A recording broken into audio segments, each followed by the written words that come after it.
Magandang araw po sa inyong lahat at welcome again sa bahay ni Teacher Rocky.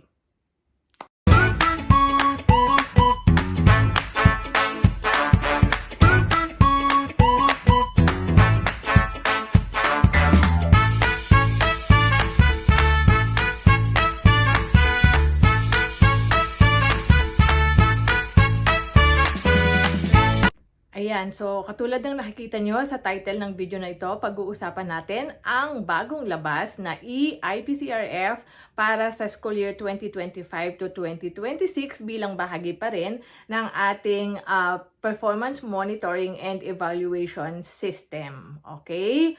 Bago natin tuluyang talakayin ang eIPCRF na ito, gusto ko lang mag-shoutout uli sa nag-comment sa ating nakaraang video, si Ma'am Bernadette Irma Cabalya. Hello, ma'am. Sabi niya, welcome back po. Welcome back din po sa inyo. Na-miss ko na kayo, Ma'am Bernadette. Lagi tong suking-suki natin to sa mga comment at sa panonood sa ating video. Maraming salamat, ma'am.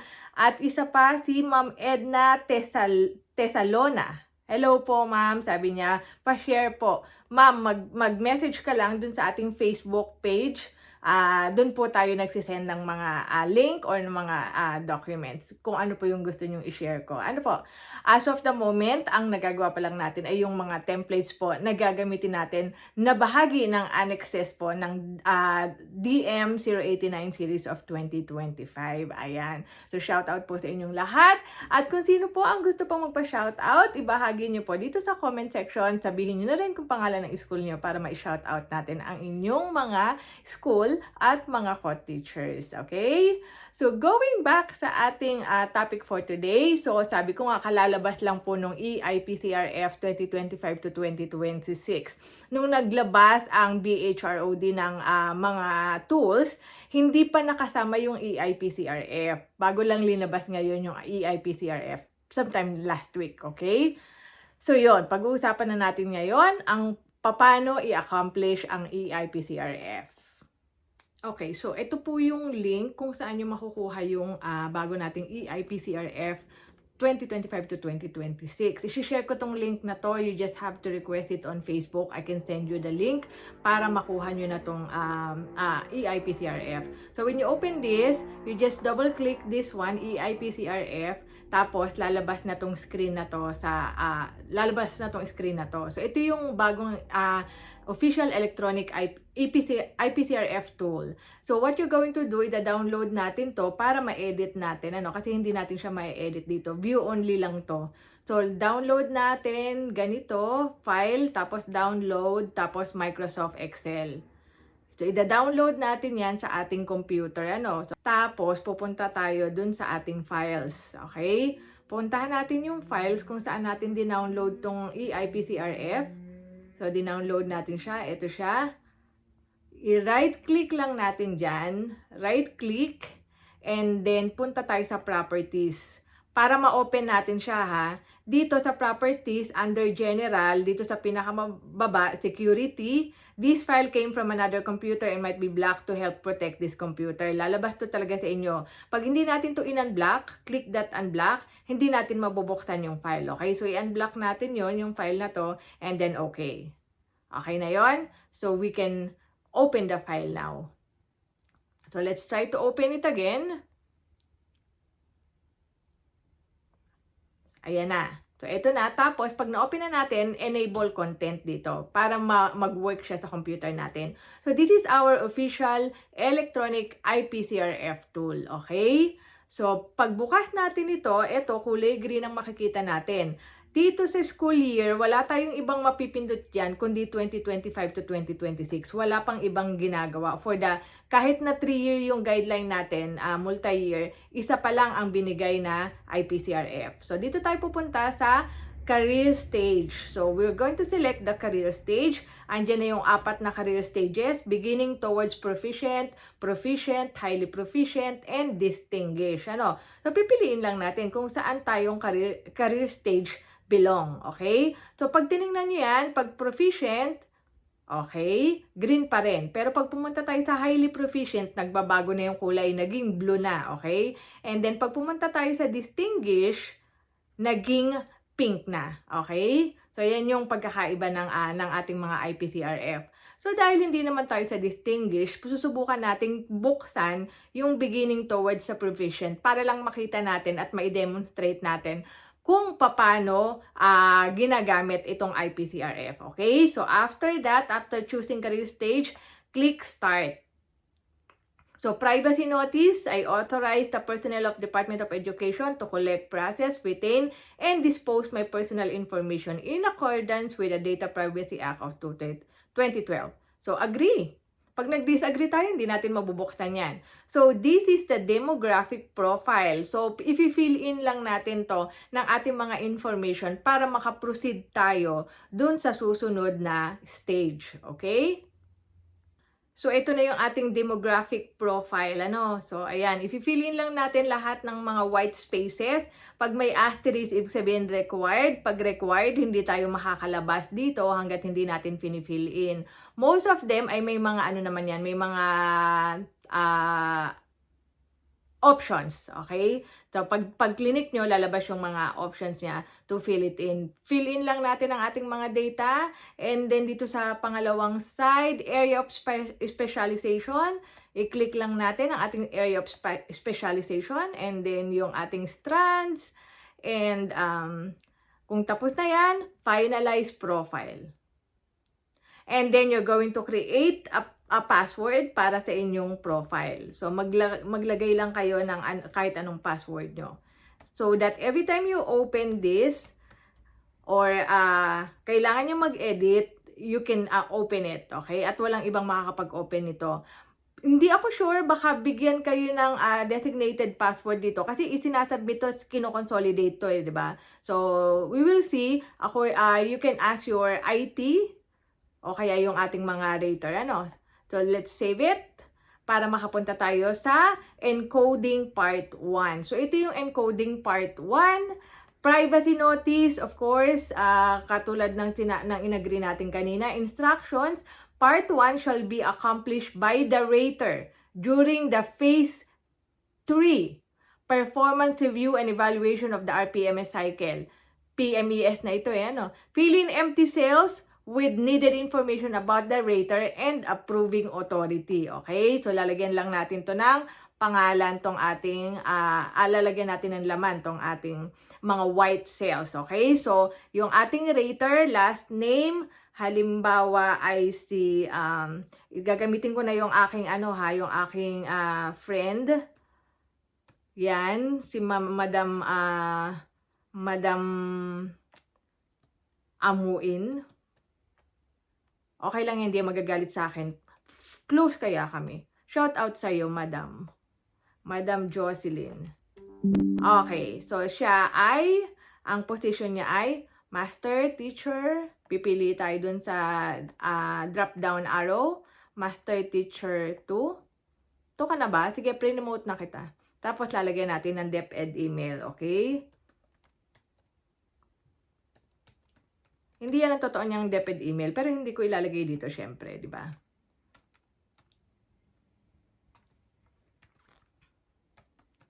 Okay, para lang malaman na natin. Tapos lalagyan natin ng date of review. Let's say today, year muna, 2026, month, 03, 22.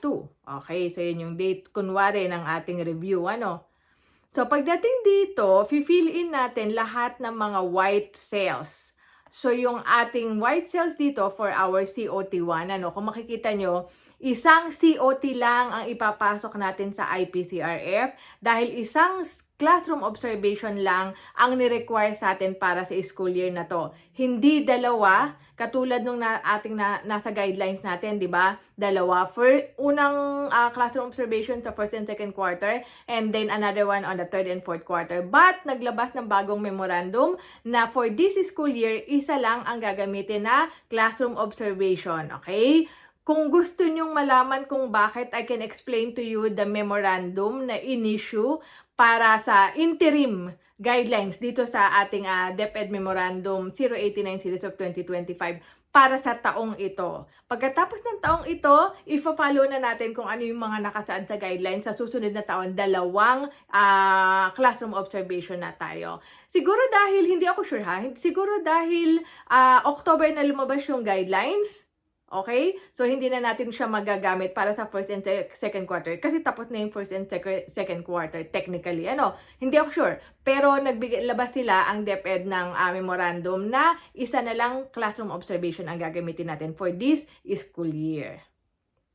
Okay, so if fill in natin tong mga laman ng mga white cells, okay? May mga drop-down arrow din naman to. Pwede na natin gamitin yon. So ilalagay lang natin yung rate natin sa ating classroom observation na nandun sa ating classroom observation tool.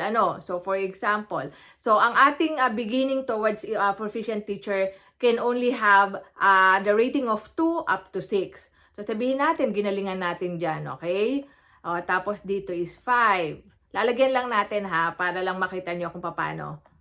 Okay, lagyan din uli natin ng 5. Ito, puro mga classroom observable indicators tong mga nandito, okay?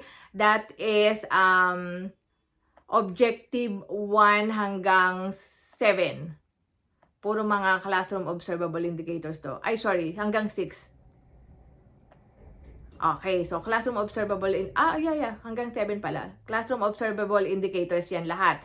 Objective 1 to 7.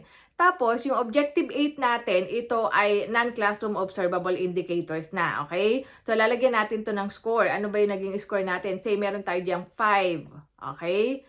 At this is for the quality. Tapos, may timeliness din yung objective number 8 natin. So, pindutin natin yan. Kunwari, 4 tayo sa timeliness, okay? And then, itong objective number 9 and 10, this is classroom observable indicator 8 and 9. So, lagyan din natin ng score yan. At isa pa. Okay. So, kompleto na yung mga classroom observable indicators natin na SIAM. Okay? So, yung natitira, puro mga non-classroom observable indicators na to. So, lagyan natin to ng score na 4. Ang ating objective number 11 ay quality lang ang hiningi dyan. So, objective number 12, lagyan natin itong sa quality na 4. Sa efficiency, lagyan natin ng 5. Tapos, sa timeliness, lagyan natin ng 5. Okay? So, ang objective number 13, lagyan natin ng 5. Objective number 13, kung mapapansin nyo, quality lang yung nirate yan. Objective number 14, quality. And then, efficiency. And timeliness.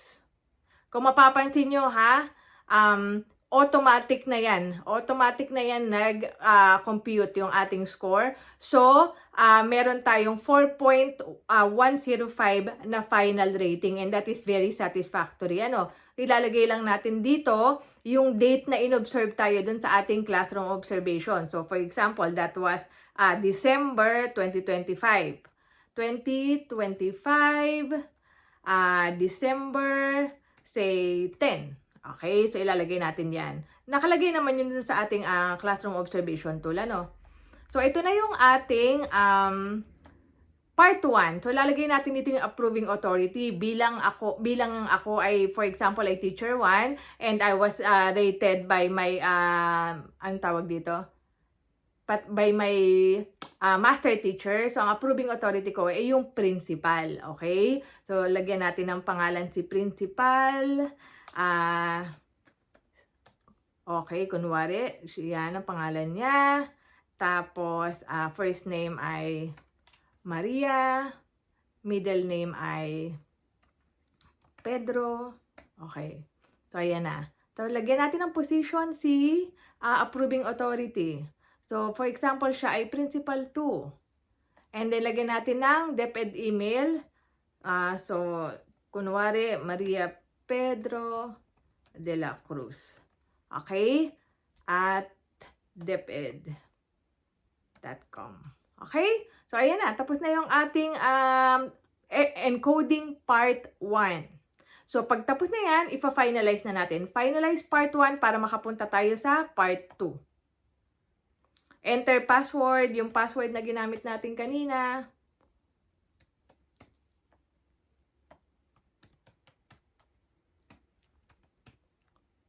and then save. So, andito na tayo sa ating part 1.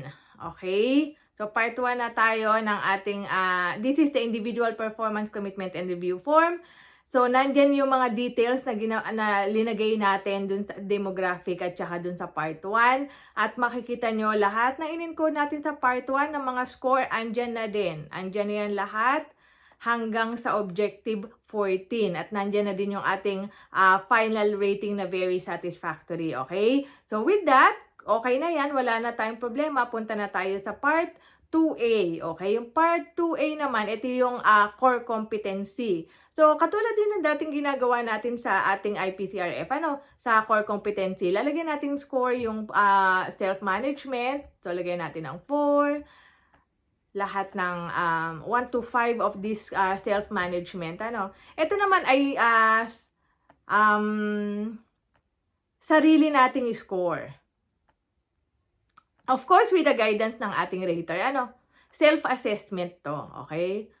So, lagyan natin ng score, depende po sa inyong self-assessment, So, ito, linalagyan ko lang ng score. Hindi ko na ina-assess ang sarili ko, just to show you, for demonstration lang naman.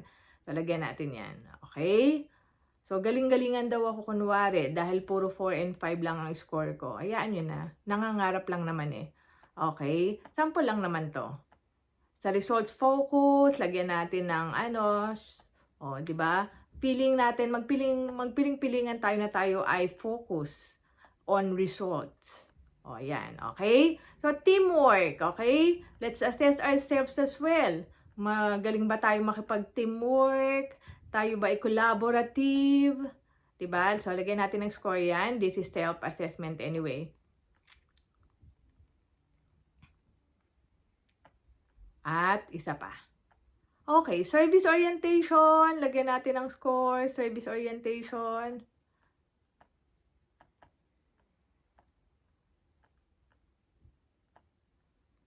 Okay, ilalagay nyo lang kung ano yung score nyo. Okay, self-assessment naman to. With the guidance of our rater, syempre, papakita natin kay rater. Baka naman linagyan natin to ng puro 5, hindi naman pala pumayag si rater kasi hindi niya naman na-observe sa atin yon. Okay? So, yun doon lang tayo sa makatotohanan, ha? Huwag tayo masyadong lalagpas sa katotohanan ng buhay. Okay, gender sensitivity. Lagyan natin to ng score. Doon lang tayo sa makatotohanan para naman mapapayag natin, mapayes natin ang ating rater. Okay, so natapos na natin yan. Natapos na natin ang ating Part 2A, pindutin na natin yung next to proceed to the next level. Okay, ito na yung ating Part 3. Okay? So, ito yung summary of ratings for discussion. Okay? So, andyan pa rin yung ating details. Tapos, andito na pumasok na yung ating mga score na linagay dun sa Part 1 plus our core competency. So, ayan na. So 95% yung ating nasa portfolio and then 5% yung core competencies, okay? Okay, so pagkatapos niyan, pagtapos na tayo diyan, we'll proceed dito. Part 4. Ang part 4 ay ang ating individual development plans. Okay? So, itong ating individual development plan. So, instruction muna tayo, ha? This sheet shall be accomplished and updated during the following phases. Phase 1, dun sa performance planning and commitment, base sa results ng ating ESAT. So, kakambal nito yung ESAT. Ang ilalagay natin dito is result of the ESAT. On phase 2, performance monitoring and coaching. So, based on the agreements in the performance monitoring and coaching forms, yung ginamit ni rater na PMCF, galing dun sa ating ESAT, tapos ginawan tayo ng monitoring and coaching ni rater. And then sa phase 4, performance rewarding and development planning based on the actual results of the IPCRF. Okay? So, dito, lalagyan lang natin ng laman itong mga to. Strengths and development needs. So, ayan, kung mapapansin nyo, may laman na yung ating strengths and development needs. Saan galing to? Ito, automatic, tiningnan na nung system based dun sa mga na-encode natin na data from the previous parts. of this EIPCRF. So lumabas sa hula, lumabas sa bolang kristal na tayo ay malakas sa mga PPST indicators 1.1.2, 3.1.2, 7.1.2. Base yan sa mga score natin sa professional standards. Ano? So nakita sa ating mga in-encode na score na dito tayo malakas. While the development needs naman natin, ito, yung 1.4.2, 1.5.2 at 2.3.2. Dito tayo medyo mababa. Although hindi naman talaga masyadong mababa. So, ito yung ating area that needs development. So, ang gagawin natin dito, gagawa tayo ng action plan. So, ilalagay natin dito yung ating learning objectives. Itatype lang natin dito. So, kung mahina tayo, ang focus natin is yung development needs. Ito yung focus natin, development needs. Ano yung learning objective natin? Paano natin maa-address yung needs natin dito sa areas na to for development? So, itatype lang natin dito. And dahil nakita natin kung ano yung kailangan natin, anong intervention ang gagawin natin para ma-develop itong needs na to. Okay? Para mawala or tumaas itong mga area na to at hindi na siya mapunta sa development needs. Ito yung ilalagay natin, learning objectives, intervention, and then timeline. Kailan natin pinaplanong gawin yung intervention na yon within the school year at ano ang mga resources na kailangan natin para magawa natin yung ating mga intervention. Dito sa pangalawa, core behavioral competencies. So, lumabas dito ng ating strength based sa score na linagay natin kanina ha. Ang strength natin ay teamwork, results focus, professionalism and ethics. Tapos, may development needs tayo sa self-management, gender sensitivity, professionalism and ethics. So, ganun din. Gagawan din natin yan ng learning objectives at saka intervention. Okay? Dito sa feedback, pwede dito maglagay si rater ng kanyang feedback tungkol dito sa ating individual development plan. Okay? So ayan ang ating EIPCRF. Kung titingnan natin dito sa may bandang baba, tingnan natin to. Meron ditong tinatawag na bago natin i-finalize yung IPCRF, meron ditong tinatawag na commitment form. To begin part 5, select an objective from the drop down in the leftmost part of PPST indicator column. Fill up the rest of the table accordingly. Okay. So, dito, nakalagay dito yung mga PPST indicator. Okay? So, pipili lang kayo dyan, tapos lalabas dito yung sinasabi dun sa PPST indicator. Ang lalagay nyo dito, previous performance rating. Ano ba yung rating natin dito? So, dito, tingnan natin yung important note. In accordance with Section 28, DepEd Order Number 34, Series of 2025, amendments and clarification to DepEd Order Number 24, Series of 2025, teachers with identified PPST indicators for improvement in their teachers' commitment form must include this in their IDP. Include up to 3 PPST indicators from your teacher's commitment form if applicable. These indicators shall be addressed through appropriate professional development interventions and learning activities. So these are the PPST indicators for development for the teacher's commitment form. So yung for development natin, ibig sabihin yung nandito sa part 4 natin na mga areas sa professional standard na under development needs. So, tatlo yan. Yun ang ilalagay natin dito sa ating commitment form. Okay? Ilalagay natin dito yan. Tapos, ilalagay natin kung ano ba yung naging rating natin dito. And then, the numerical ratings. Okay? So, lalagyan din natin ng feedback para sa sa feedback, ilalagay natin paano tayo nagko-commit to improve this indicator. Kasi nga, dito tayo nagkaroon ng development needs. Okay? So, that's it. Pagkatapos niyan, pwede na nating i-finalize ang ating PPST. Babalik tayo dito sa part 4 and then finalize. Pag na-finalize na natin, ibig sabihin wala nang bawian yun, ha? So, finalize na yon, submitted na yon sa ating computer system. Okay? So, ayan na ang kabuuan ng ating video. Sana ay may natutunan kayo kahit konti. At Kung interesado kayo, kung gusto nyong makakuha ng link para sa ating EIPCRF for 2025 to 2026, mag-request lang kayo sa ating Facebook page. Ayan ang ating Facebook page. So, send a message to Teacher Rocky. Isasend ko sa inyo yung link para ma-download nyo yung ating EIPCRF 2025 to 2026 at makapag-umpisa na kayo ng pag-encode sa ating EIPCRF. So, again, kung meron pa kayong kailangan ng mga tools, katulad ng mid-year review form, yung ating mga COT forms, yung ating mga PMES tools, I can share you all those tools. Meron tayong kopya niyan. I-request nyo lang dun sa ating Facebook page. And then after this, I will be doing the RPMS tools para sa ating beginning to towards proficient teachers, and hopefully makakapag-come up tayo sa ating PMES portfolio for 2025 to 2026. Isa-isahin natin yung mga career stage. So wait lang kayo ha, isa-isa lang, mahina ang kalaban, okay? So, but we're working on it. So, don't worry about it kasi as soon as makakapag-upload na ako dito sa YouTube ng ating PMAS portfolio, that will be available. So, pag wala pa dito, ibig sabihin, I'm still working on it. Hindi pa available, okay? So, whatever you need, anong request nyo, i-comment nyo lang dito sa ating video. Just comment down below kung ano ang gusto nyo pang ilagay ni Teacher Rocky, upload ni Teacher Rocky na video na makakatulong sa inyo para makabuo ng ating PMES for this school year. Ganun din, kung gusto nyo magpa-shoutout, comment down below, pati ang pangalan ng inyong school at pati na din ang mga co-teacher nyo na gusto nyong i-shoutout. Please like and subscribe to this video. Yun lang po ang kailangan natin para tayo makapagpatuloy. Like and subscribe and share with other teachers para marami ang maabot ng ating mga videos at marami tayong matulungan. Maraming salamat po. I will see you again on our next video. I will wait for your pa-shoutout, ha? And I will see you again on our next video.